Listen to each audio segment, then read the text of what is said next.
Subhanallah, ya Allah ya Robbana, di balik ujian ada anugerah anu luar biasa. Tingali di dia. Dina Tanbihul Gopilin halaman 143 dina babu sobri alal balai wasidah. Bilih benten cetakan. Tingali gerak urang. Qala Rasulullah sallallahu alaihi wasallam, "Idza aradallahu bi abdin khairon."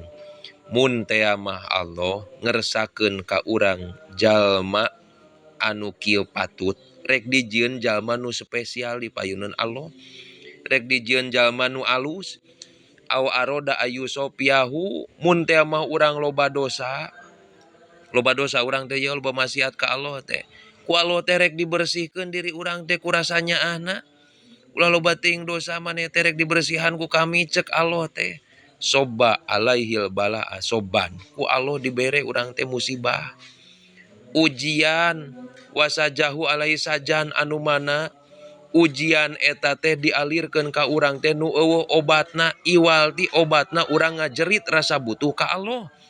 Kitu teh euy. Iwalti eta obatna teh. Lamun ayeuna urang tatamba teh dek we cager, permasalahan teh dek be solusi, iwalti solusina mah ngajerit ka Allah. Nanemkeun rasa butuh ka Allah.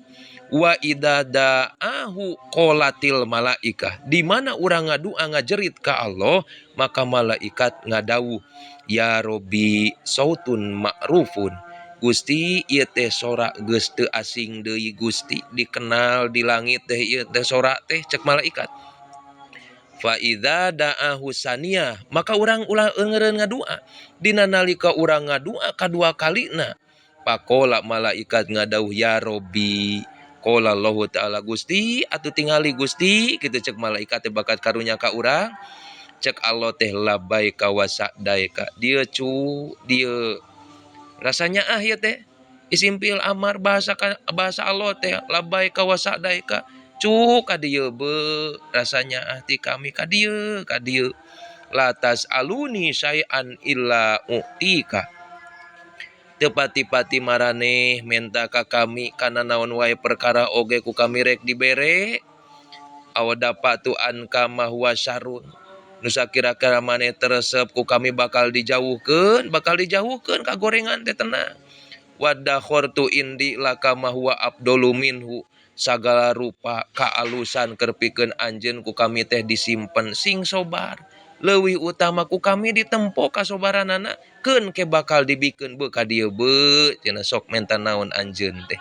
Kitu tah euy barokah sobar teh ti Allah teh. Allahu Akbar, mata urang kudu sobar dina sagala ujian. Ngopi we, ayeuna ngopi heula.